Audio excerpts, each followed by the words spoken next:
বুবু মমতাজ কোথায় পালাইছে, আমার বুবু মমতাজ কোথায় পালাইছে। এই যে উল্টো পাল্টা নাচ দেখাইয়া সংসদ নষ্ট কইরাছে, আমার বুবু মমতাজ কোথায় পালাইছে। কোথায় রলেন কাদের কাকা কামরুল ইসলাম হাসান দাদা, কোথায় রলেন কাদের কাকা কামরুল ইসলাম হাসান দাদা। আবু সাইদের রক্ত নিয়া হুলি খেলেছে, ওই যে ছাত্রদের ওই রক্ত নিয়া হুলি খেলেছে। আমার বুবু মমতাজ কোথায় লুকাইছে, কোথায় সাবেক প্রধানমন্ত্রী তোমার কথা কি যে বলি, দলের মানুষকে ফেলে রেখে দিল্লি পালাইছে। দলের মানুষকে ফেলে রেখে বুবি দিল্লি পালাইছে। আমার বুবু মমতাজ কোথায় পালাইছে, সিল্লাকন ঠিক কিনে। আল্লাহ নবী যখন কলেমার দাওয়াত দিলেন লা ইলাহা ইল্লাল্লাহ, যখন আবু জেহেল বলল, আবু জেহেল শুনলো, চিন্তা করলো মুহাম্মদ যদি কলেমার দাওয়াত দেয় দলে দলে মানুষ মুসলমান হবে। আবু জেহেল বলল লা তাসমাউ লিহাযাল কোরআন, এই কোরআন বলতেও দেওয়া যাবে না, চলতেও দেওয়া যাবে না। এটা হলো আবু জেহেলের চক্রান্ত। ঠিক 16টা বছর হাজী সাহেব মাথা উদেন কে আমি লিখ করছেন আগে, আমুদিনীকে বলবো যে আমি লিখ করছি, আমি কি কোরআনের বাইরে কথা বলতেছি? তাহলে আবু জেহেল বলেছিল লা তাসমাউ লিহাযাল কোরআন আলগাউ ফি লিহাযাল কোরআনি আলগাউ ফি, কোরআন বলতে দেওয়া যাবে না, চলতেও দেওয়া যাবে না। 16টা বছর আমাদের কোরআন চলতেও দেয় নাই, বলতেও দেয় নাই, মাহফিল থেকে অপমান করে বাড়ি করে দিয়েছে। জনগণ ঠিক কিনা? এখন কোথায়, এখন কোথায়? ডুব দিয়ে এই যে বলাইছে। হ্যাঁ, ডাক্তার ইন্নুস যতদিন আছে আপনি খালি দোয়া ইন্নুস পড়তে থাকো, দোয়া ইন্নুস পড়ো। যদি কোনোদিন এই দেশে নির্বাচিত সরকার আসে, যদি ইটের ডেল দিয়ে থাকো, পাথরের ডেল খাওয়ার জন্য রেডি হও। দাড়ি ছিল না, এখন দাড়ি রেখে দরবেশ সাজছে, আর যে দরবেশ ছিল সে দাড়ি কেটে মাহুন্দ সাজছে। কথা কয় ওখানে কাজটাই উল্টো। যারা মাহুন্দা ছিল তারা কি করছে? দাড়ি রাখছে।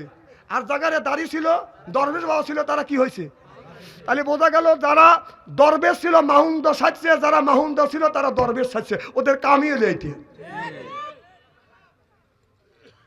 আবার ওদের দিকে খুব সতর্ক থাকবেন, খুব সতর্ক। ওদের যদি একটা বাড়ি পোড়া থাকেন, যদি কোনোদিন ওরা আসতে পারে, সুযোগ পায়, আপনার 3টে বাড়ি পোড়াবি। একটা কপ দিচ্ছেন না, একটা কপ যদি দিয়ে থাকেন, যদি কোনোদিন আসতে পারে কলে বলে, মনে রেখো কপ 3টে খাওয়া লাগবে। কারণ ওরা মানুষের জন্য রাজনীতি করে না, ওরা হিংসা পরায়ণ রাজনীতি করে। কারণ ওর বাবা মাফ করে দিয়েছিল, আপনার 50-52 বছর পরে এসে জায়গায় মাফ করে দিয়েছে। ভালো ভালো মানুষকে দোষী সাব্যস্ত করে তাদেরকে ফাঁসির কাছে ঝুলাইছে। কি কি ভাবতে চাও? যদি আছে বাড়ি পড়াইছে,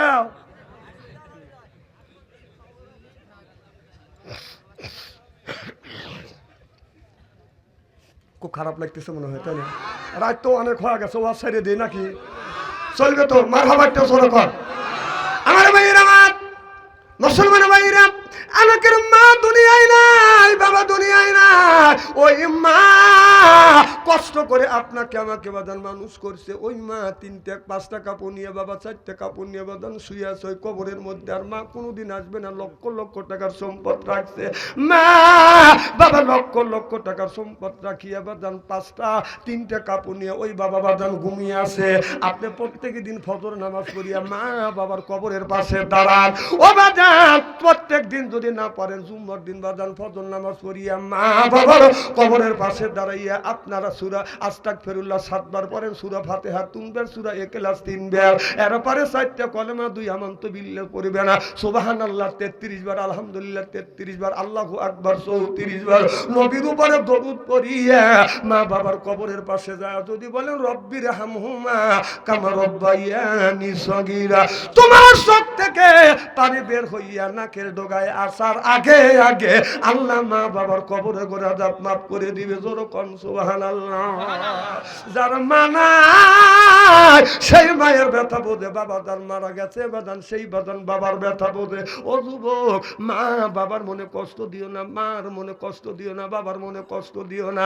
মারা মনে কষ্ট দিয়ে যদি তুমি নামাজ পড়ো, রোজা রাখো, হজ করো, যাকাত দাও, এটা আল্লাহর দরবারে কবুল হবে না। আল্লাহ কয় খবরদার মা বাবাকে ধমক দিয়ে নাও, কুল্লাহুমা কওলান কাদিমা, মার সাথে নরম নরম কথা কও, বাবার সাথে নরম নরম কথা কও।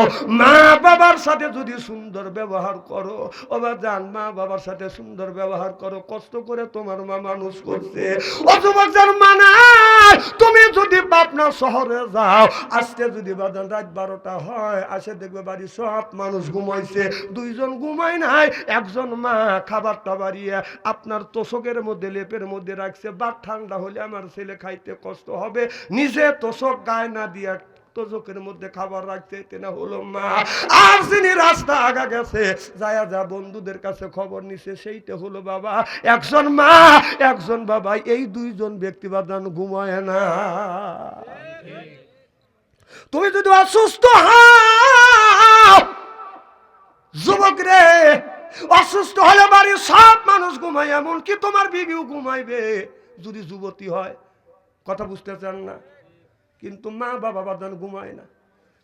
খুব অসুস্থ বেশি হলে মা বাবা টাকা পয়সা জমি যা আছে বিক্রি করে ছেলেকে সুস্থ করে তোলে। সম্পত্তির দরকার নাই, ছেলে যদি বাঁচে তাকে আব্বা বলে মা বলে ডাক দিবে, আত্মা বলে পায়। যুবককে, এ যুবক, তুমি যদি অসুস্থ হও, একজন ব্যক্তি হাত তুলে সিজদা দিয়ে কান্দে, মাওলা তোমার রুহুর যদি দরকার হয় আমার রুহু নেও, আল্লাহ আমার সন্তানকে তুমি ফেরত দাও।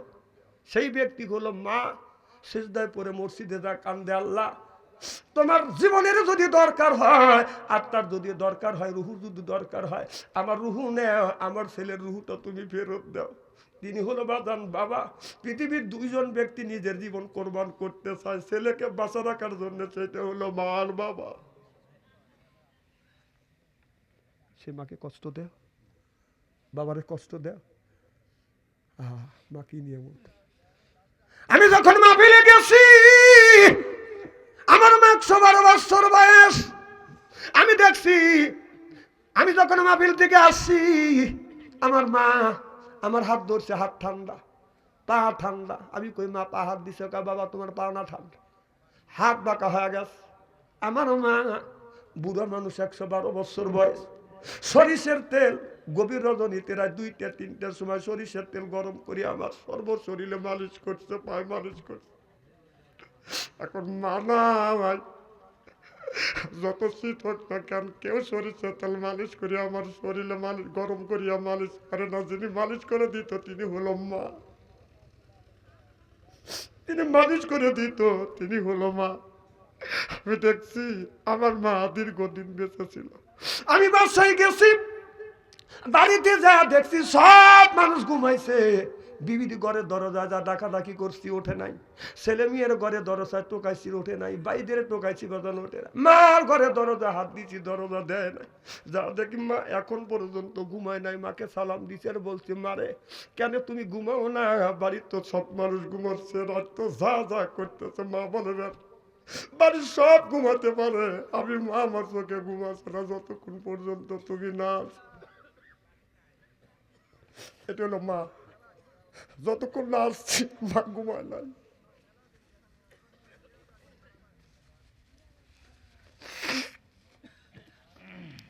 গরম মা নাই, তার কলিজা আঘাত লাগবে, চোখে যদি পানি আসে, ওই মানুষটার চোখে পানি আসবে যার বাবা বাদান মারা গেছে। ও বাদান, আমি দেখছি আমার মা আপনার 5 থেকে 4টা বছর বাদান অসুস্থ ছিল, বিছানা ভরে পায়খানা করছে। পেশাব করছে, আমি এই হাত দিয়ে আমার মাকে গোসল দেওয়াইছি, আমার মাকে খাবার মুখে তুলে দিয়েছি। পায়খানা যখন পরিষ্কার করছি, মা বলছে বেটারে আমার পায়খানা তুমি পরিষ্কার করতেছো, তোমার কি গন্ধ লাগে না? আমি বললাম মা, আল্লাহ বলেছেন অবিল ওয়ালে দায়নি, আমার উপরে দায়িত্ব আল্লাহ দিয়েছে তোমার খেদমত করা।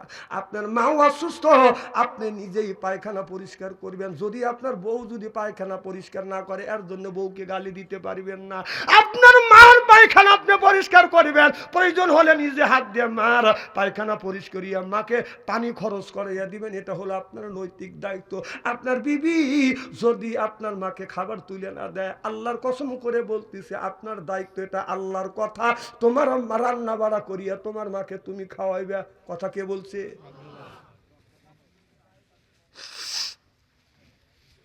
বাবা, ওই মার খেদমত করো না। মা বুড়ো হয়ে গেলে, অসুস্থ হলে ছেলে